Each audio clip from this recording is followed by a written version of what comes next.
What's more important to me is not what happens inside a fence, it's when they go home. Are the guys better when they go home than they are while they're sitting in here?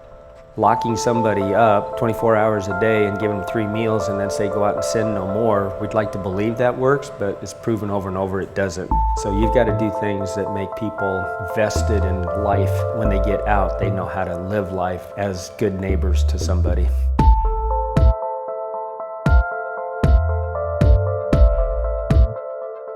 For nearly 20 years, Jim McKinney has been a warden at correctional facilities across Iowa. When he transferred to the Iowa Medical Classification Center 2 years ago, he acted quickly to implement a therapy dog program.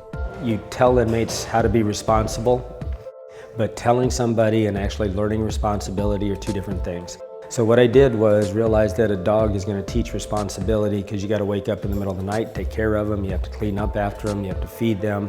You have to start thinking about the dog instead of always about yourself. Using inmates to train dogs was a concept that Animal Services Supervisor Liz Ford had thought about for years. So when the prison reached out to expand its program, there was zero hesitation.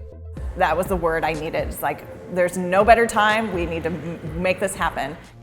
With a small staff, mostly made of volunteers, there isn't always enough time to work with the shelter animals as much as they would like. Those dogs that come in that are either very fearful of people and they need practice and they need to learn how to trust people, or dogs that are really rambunctious and ill-mannered and lots of jumping up and sort of crazy behavior. Those types of dogs don't really show well in the kennel environment at the animal shelter. The dogs are matched with an inmate who live and work with the animal to improve manners and teach basic obedience skills. When they're ready to go back to the shelter and go into a kennel and find their forever home, they're more well-behaved, they present better, they're more adoptable.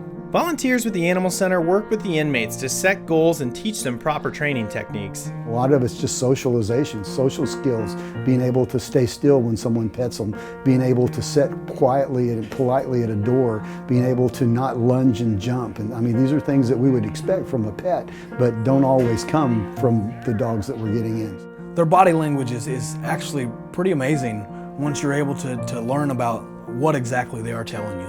You have to be patient, you have to take your time, you have to show them love. You can't just get mad at them and throw in the towel, they don't deserve that. Taking part in this program is a privilege for these inmates. It's a responsibility they don't take lightly.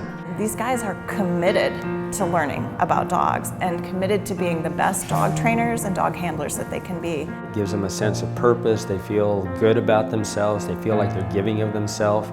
Many of the dogs the animal shelter takes in are neglected and abused.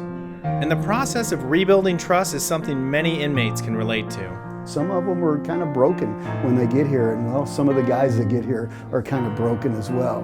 So when you can see that process of rehabilitation, that process of changing lives, one dog at a time and also one person at a time, it's really amazing to be a part of something like that.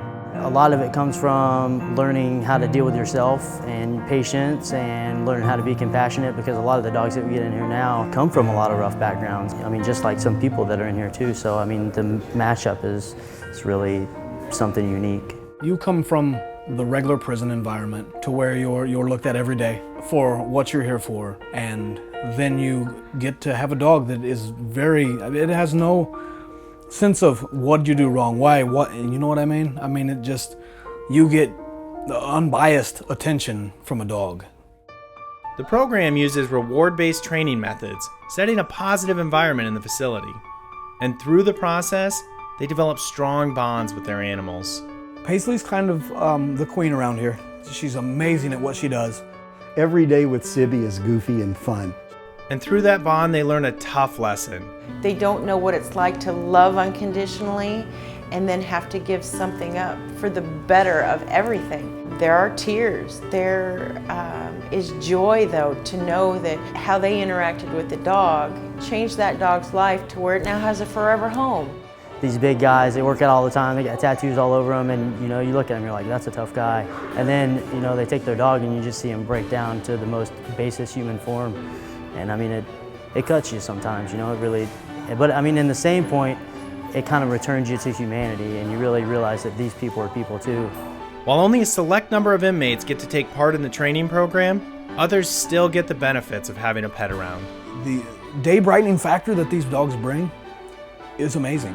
When you're set in a real prison and you watch guys on reception and they get out of line for the phone to get into line to pet the dog. You see men that do the big tough guy thing and they just melt. They absolutely melt when they get to pet a dog. The handlers work with their companions to bring light to other inmates during their darkest hours. There was 4 or 5 of us going for this therapy visit, and I saw this kid sitting over by the phone, and I walked over to him. I said, "Do you like dogs?" And he says, "Yeah." I said, "Would you like to pet one?" He goes, "Well, can I?" I said, "Yeah." And after we was done, and we really didn't talk anymore, but he looked at me and he told me thank you. And I thought, okay, this is what I do, but you're welcome.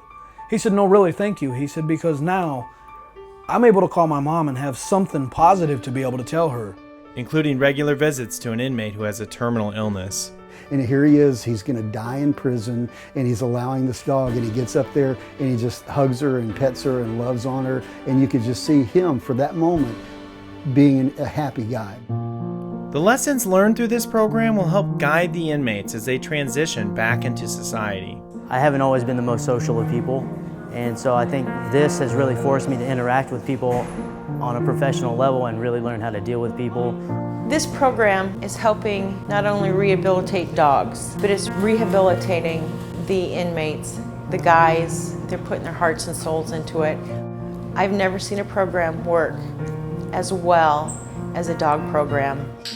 It is really about second chances, and it is about having faith and trusting.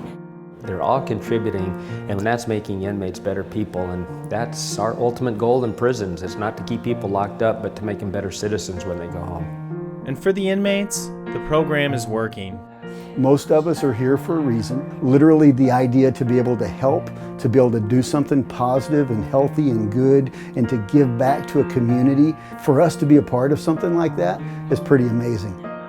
It's been a real adventure of growth and reflection, and they say hindsight's 20/20, and it's true, because I mean, I look back at the person I was a year ago before I joined this program and the person that I am now, and I mean, it's like I'm actually looking at a human being. I've got to work with 2 shelter dogs, and the one big thing for them, for the dogs that we were able to send out of here, is we know that we've forever changed their life, and I hope that the dog that we send out of here gets to change somebody else's life like that dog did mine.